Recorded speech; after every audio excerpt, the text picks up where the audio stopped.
Malaysia একটা দারুণ সাহসী কাজ করেছে।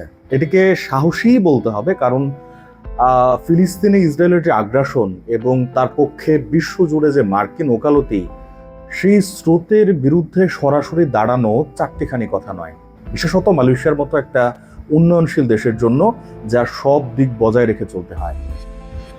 তো ঘটনাটা একটু সংক্ষেপে আগে বলি। সেটি হচ্ছে, মালয়েশিয়ার জোহর রাজ্যে সম্প্রতি মালয়েশিয়ার গণমাধ্যমে একটি খবর বেরোয় যে জোহর রাজ্যের একটি স্কুলে বিদেশি বিনিয়োগে একটি স্কুল পরিচালিত হচ্ছে নেটওয়ার্ক স্কুল নামে, এবং সেখানে বেশ কিছু ইসরায়েলি নাগরিক সেখানে কাজ করছেন। তো তারা সেটি কিভাবে করছেন? মালয়েশিয়াতে তো ইসরায়েলি নাগরিকদের কাজ করার কোনো অনুমতি নেই এবং তাদের প্রবেশেরই অনুমতি নেই।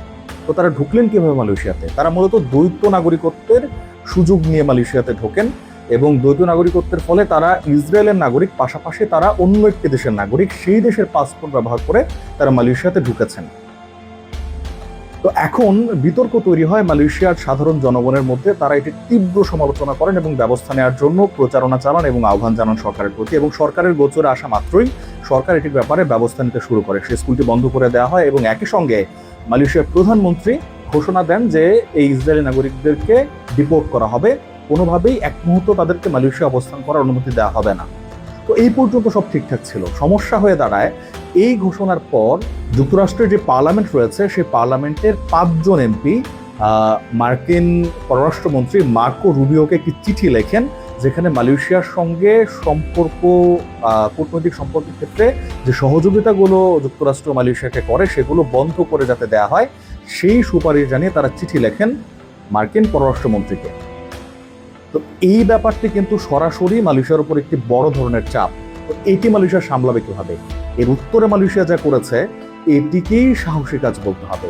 মালয়েশিয়ার প্রধানমন্ত্রী বলেছেন, কোনোভাবেই এই ধরনের চাপের মুখে মালয়েশিয়া নতি স্বীকার করবে না।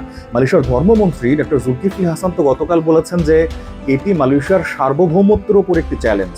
মালয়েশিয়ার সরকারের মুখপাত্র ফাহমি ফাজিল, যোগাযোগ মন্ত্রীও, তিনি বলেছেন এটি মালয়েশিয়ার অভ্যন্তরীণ বিষয় এবং কোনো বিদেশি হস্তক্ষেপ কোনোভাবে আমরা সহ্য করব না। এই প্রত্যেকটি মন্তব্যই কিন্তু রীতিমতো বোল্ড, এবং এই মন্তব্য কিন্তু একরকম কড়া বার্তা দেয় আমেরিকাকে।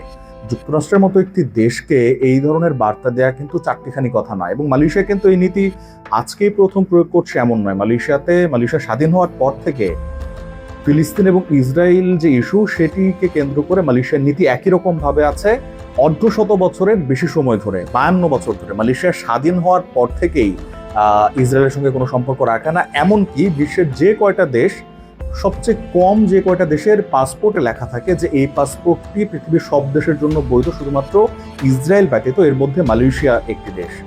এবং মালয়েশিয়ার পাসপোর্ট কিন্তু তাতে করে দুর্বল হয়ে যায়নি। মালয়েশিয়া বিশ্বের পাসপোর্ট র্যাঙ্কিংয়ে মালয়েশিয়ার পাসপোর্ট 7ম শক্তিশালী পাসপোর্ট। এই লেখাটি বাংলাদেশের পাসপোর্টেও ছিল, কিন্তু বিগত সরকারের আমলে, অর্থাৎ আওয়ামী লীগ সরকার সবশেষ এটি উঠিয়ে দেয়। যদিও এখন কথা হচ্ছে যে বর্তমান সরকার এটি আবারও পাসপোর্টে উল্লেখ করবে এই কথাটি।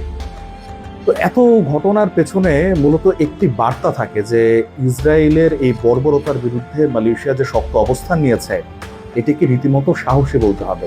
এবং শুধু এখানেই শেষ নয়, মালয়েশিয়া কিন্তু জাতিসংঘে যে আন্তর্জাতিক অপরাধ আদালতে যে মামলাটি হয়েছে, একাধিক মামলা আছে ইসরায়েল এবং ইসরায়েল প্রধানমন্ত্রী নেতানিয়াহুর বিরুদ্ধে, সেখানে কিন্তু একাধিক মামলার বাদী মালয়েশিয়া রাষ্ট্র হিসেবে আন্তর্জাতিক অপরাধ আদালতে। ফিলিস্তিনের পক্ষে অনেক দেশই কথা বলে, অনেক দেশই মূলত মুখের কথাতেই সীমাবদ্ধ থাকে, কিন্তু মালয়েশিয়া কিন্তু মুখের কথাতেই সীমাবদ্ধ থাকেনি। তারা একটি চরম ঝুঁকি নিয়েছে, মামলা করেছে ইসরায়েলের বিরুদ্ধে। এবং সবশেষ যে ঘটনাটি, এটি কিন্তু ফিলিস্তিনের যে নিরীহ যে শিশুরা মারা যাচ্ছে, তাদের পক্ষে মালয়েশিয়ার যে অবস্থান, মালয়েশিয়ার মানুষের যে অবস্থান, সেটিকেই প্রতিফলিত করছে মালয়েশিয়া সরকারের এই সাহসী পদক্ষেপ।